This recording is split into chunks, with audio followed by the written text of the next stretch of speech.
I next call Jim Fairlie. Up to 4 minutes, please, Mr Fairlie. Thank you, Presiding Officer. I'd written a speech already for this debate that was forward-looking, focused and positive. I then read the Tory motion. So, Presiding Officer, just transition. It's a phrase that gets bandied about a lot these days. It's like the newest buzzword that proves you're just not cool if you don't use it. It started off as a genuine phrase with meaning and depth, and it's now just become a political football being kicked around all over the place. And I suppose in politics it were ever thus. Now, I'm old enough to remember, as are most of the people sitting in this chamber, another time when Scotland was promised a new dawn with opportunities in every corner of Britain for those who were prepared to grab them. Then, Ravenscraig Towers came down. The ships stopped being built, the pits were closed, and we stopped making cars. The political choices of Thatcher's years laid waste to huge swathes of communities right across the industrial heartlands of Scotland, all with promises of jam tomorrow.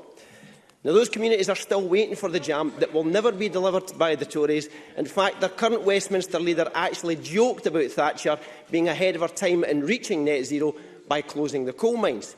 Now, she may well have been, but her motivation had nothing to do with climate change. It was just another Tory Prime Minister who cared not a jot for the people of Scotland. These hard-working communities were utterly decimated and will still live with the aftermath of the poverty, alcohol abuse, drug abuse and 3 generations of people who were left to rot. So a Tory motion talking about defending jobs and protecting an industry that doesn't ring true, the hypocrisy is utterly dripping from every word. In fact, the hypocrisy is something there is plenty of from the Tories in here. There is hypocrisy in wanting to suck out every last drop of oil that is left in Scotland's seas, something that simply does not chime with the global reality of our need to stop burning fossil fuels, let alone the government's own targets, the UK government's own targets of reaching net zero by 2050. Now, if the Tories' motivation for wanting to drain every last dollar of oil out of the North Sea was really to protect the fabulous workforce and use the revenue for direct benefit for the people of Scotland, I could have some sympathy with the motion, but it's not. It's about bleeding our natural resources dry and siphoning off the money to be swallowed up by Westminster's own vanity projects, while at the same time completely bypassing the democratically elected Parliament right here in Scotland.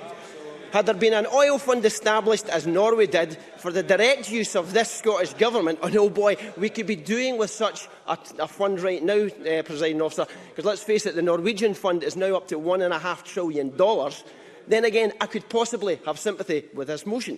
But alas, there is nothing. Instead, Westminster won't even talk to the Scottish Government about devolved borrowing powers, so we can make the decisions about how we fund what this government needs to manage the devastation of COVID, let alone reduce our carbon emissions, while maintaining world-class workforce and meaningful, well-paid, long-term jobs. And while we're talking about how the vast wealth that has been taken from our seas, what have we actually got to show for it? Well, we've got a fantastic workforce in the North East, but there had to be, because the oil was based off our coast. We have an infrastructure that can see us into the next stage of the real opportunities to harness the energy from nature. Again, there had to be, because it was needed to get access to our resources. However, the most advanced carbon capture project there is in the UK right now doesn't necessarily have to be in the North East. So guess what? It's not. Sit down. That has been rejected by the UK Government in favour of far less advanced projects in England, buying up red wall votes that they gained in the last election. So much for this Tory motion supposed to be commitment to the folk of the North East. Acorn has been buried, and the only way that that project is going to grow to its full potential is when Scotland is an independent country with all the powers we need to absolutely maximise every opportunity that our vast wealth and resources offer us. Only then will the people of Scotland get the true benefit of all of Scotland's natural resources.